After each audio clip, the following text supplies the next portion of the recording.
Same deal with some shots of the waterfall jump and the Tarzan episodes. Again, no way could anything be filmed in that respect, so therefore it had to be totally 100% digital. Same deal with, like, obviously, you know, the wide city shots. There were some shots which we amalgamated and enhanced from drone cam shots that we did on set. But then the director went, okay, I want the camera back here. Let's replace the entire shot digitally. So it's like, okay, fair enough. So sometimes things take you through a curve. Sometimes we can, you know, you use the tools that you have available and the experience that you have and brainstorming the hell out of it with everybody in the studio. So right, this, you know, even if he comes up with something, the client comes up with something totally crazy, why? Not to the point of why, it's how. How can we achieve this? And it's not a case of, no, sorry, we can't do it. It's a case of, this is going to be tough. It's going to look cool. How can we do it? I mean, that Angel Falls one, like I say, we struggled on that for a very, very long time. Very, very long time, months and months and months and months. You know, so many R&D tests, different ways of doing it. I sat on it. My stuff went off. You know, my stuff didn't work. A bunch of the other Houdini guys sat and blasted that out. And again, so many layers went into this thing. And, you know, say some of our senior comp guys put that together, and, you know, so many people put their, not necessarily 2p's worth in, but contributed to the development of it, and it came through in the end. It came through in the end. There were some other shots in that entire sequence where we tried the same methodology, didn't work. Simply didn't work. So, what the heck are we doing? Okay, right. So thankfully we managed to source layers and footage, and again went back to old school methods to, you know, cut elements and stage those together, and even managed to pull this dynamic camera move out from the side, pulling out when he's swinging from the top, you know, and that worked. So sometimes, you know, the simplest ways and the old school ways are the best. You don't necessarily need to go down this, you know, huge complex route if not necessary. But sometimes in some shots, you definitely have to. Now, everybody has seen Baahubali, and the VFX has been raved about it a lot. So what's coming up next in Baahubali 2? Are you going to push the bar even further, or? Yeah, he's keeping his cards pretty close to his chest. He hasn't told you anything yet? I know of some. Obviously, I mean, with any shoot, you know, there's some elements in are shot parallelly. There's some elements are shot parallelly. So therefore, depending on the set or the shooting location and so on, some scenes or some environments, sorry, will be reused or shot at the same time. So I obviously was present for a chunk of those. Those scenes we already have, and some we've already worked. And one, I think, is, you know, X percentage across, another scene is another Y percentage across, and so on.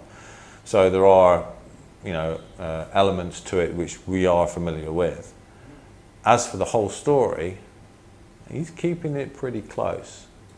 He's keeping it pretty close. I know what's happening in the climax. I'm not telling you. There's not enough money or death wish on the planet I could hope for. And do I know why Katapa killed Baahubali? Yeah. You know? Of course I know. Good luck with that. I'm not telling you. Well, you can work it out. I'm sorry. No, I'm joking. It's because he borrowed $20 and didn't pay him back. Right. So I'm sure the next 1 year at least you're going to be quite busy with Baahubali 2. But yeah. Beyond that, what's coming up for Makuta VFX? Certain things I can say, certain things I can't say. We're doing a lot of development into mobile tech. One which is supporting VFX production. One thing that we have been working on, which has assisted us within this particular film, it's been an in-house tool which we've developed over the last few years, and that's a labeling for on-set data collation. So previously what we tend to do is we go through and log every single thing down, old-fashioned route on paper, you know, analog logging. And when you've got so many shots to deal with, you have to scan everything in, you have to collate all the data and all the different sources that you found. So we've built our own system and our own in-house database and in-house app within mobile devices to collate all that information together. So that we're looking to release in around about a month. So that's something we've been looking to do and working, utilising this production and other productions to, you know, dry run it, test it. We've done it live on set. We've, you know, okay, yes, this version didn't work, this one works, this bit didn't work, and literally trying to break the thing so that if as or when we did release it to public, we knew it was, you know, it was perfect, it was a good job. We're seriously getting into other areas of media production. Not much I can say about that at the moment, but if you read between the lines, you should be able to extrapolate what that means. We are expanding quite considerably for this next film, without any shadow of a doubt. I know the scope for this next one, you know, a fair amount of it, and it's big. It's really big, really big. And we're also looking to, without any shadow of a doubt, push the envelope as far as the, you know, quality of the work. With any work that we do, any art piece that any artist will do, they'll always like, oh God, I wish I had more time. I wish I'd, you know, had another month or two on that, or another week, or another day, you know, just to do that one thing. So you're always very kind of self-critical of your own work, not necessarily of other people's, but mostly, especially of your own work. And the VFX industry is very, very, you know, open for that. You know, you'll get people who will actively get in touch with you. It's like, yeah, that shot was good, or that shot sucked.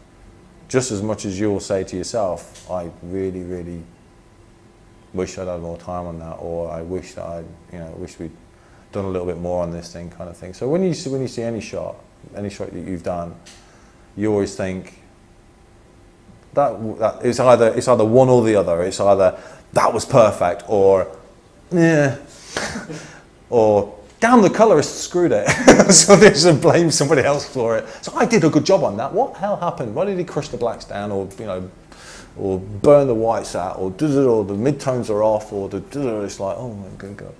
So yeah, we always try and push the envelope, and that's definitely what we're aiming to do for this second one, without any shadow of doubt. It's you know, say